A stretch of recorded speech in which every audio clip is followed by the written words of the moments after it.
Assalamualaikum dan salam sejahtera. Saya Puan Ima dari Jabatan Integriti. Terima kasih kerana berminat untuk berurus niaga bersama Bernas. Kami ingin memaklumkan kepada anda, Bernas adalah sebuah syarikat yang memegang pengiktirafan sijil ISO 37001 Sistem Pengurusan Anti Rasuah.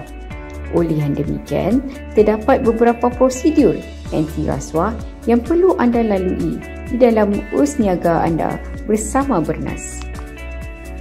Prosedur yang anda bakal lalui ini adalah bagi memenuhi tuntutan Akta Pencegahan Rasuah Malaysia 2009 Akta 694 Seksyen 17A yang berkuat kuasa 1 Jun 2020.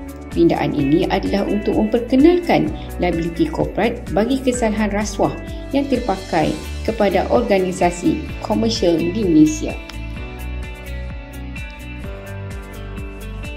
Akta ini menghendaki semua organisasi komersial melaksanakan dasar, prosedur dan kawalan anti rasuah sebagai prosedur yang mencukupi untuk memastikan atau mencegah berlakunya amalan rasuah berhubung dengan aktiviti perniagaan mereka. ABMS atau Sistem Pengurusan Anti Rasuah ialah satu bentuk alat pengurusan untuk menguruskan aktiviti rasuah dan sebagai pembelaan di bawah Seksyen 17A.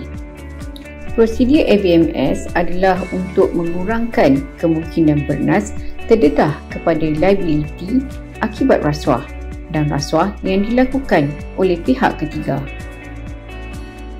Bagaimanakah prosedur ABMS ini dilakukan ke atas vendor? Langkah pertama ialah Bernas akan menentukan tahap risiko vendor supaya tindakan mitigasi rasuah yang sesuai boleh dibangunkan berdasarkan tahap risiko tersebut. Penilaian risiko rasuah akan dijalankan ke atas syarikat bagi menentukan tahap risiko vendor. Terdapat dua cara bagaimana penilaian risiko dilakukan. Cara yang pertama adalah tuan-tuan perlu mengisi borang 10A penilaian risiko sertakan dokumen sokongan seperti penyerta kewangan dan kemudian pegawai Bernas akan menilai berdasarkan maklumat yang diberikan. Cara kedua pula adalah berpandukan kepada nilai urus niaga bersama Bernas. Berdasarkan penilaian tersebut, vendor akan terbahagi kepada 3 kategori, iaitu vendor berisiko tinggi, vendor berisiko sederhana dan vendor berisiko rendah. Bagi vendor berisiko tinggi, terdapat 4 perkara yang perlu dilakukan. Pertama, isi borang soalan selidik maklumat syarikat. Kedua, isi senarai semak usaha wajar atau due diligence. Ketiga, isi soalan selidik integriti. Dan keempat, tanda tangan untuk mematuhi kod tata laku rakan niaga Bernas dan polisi anti suapan dan rasuah. Bagi vendor berisiko sederhana, keempat-empat perkara yang telah disebutkan sebentar tadi perlu dilakukan, tetapi soal selidik integriti tidak perlu diisi. Bagi vendor berisiko rendah, anda hanya perlu menandatangani persetujuan untuk mematuhi kod tata laku rakan niaga Bernas dan polisi anti suapan dan rasuah. Secara amnya, semua vendor perlu menandatangani persetujuan untuk mematuhi kod tata laku rakan niaga dan polisi anti suapan dan rasuah.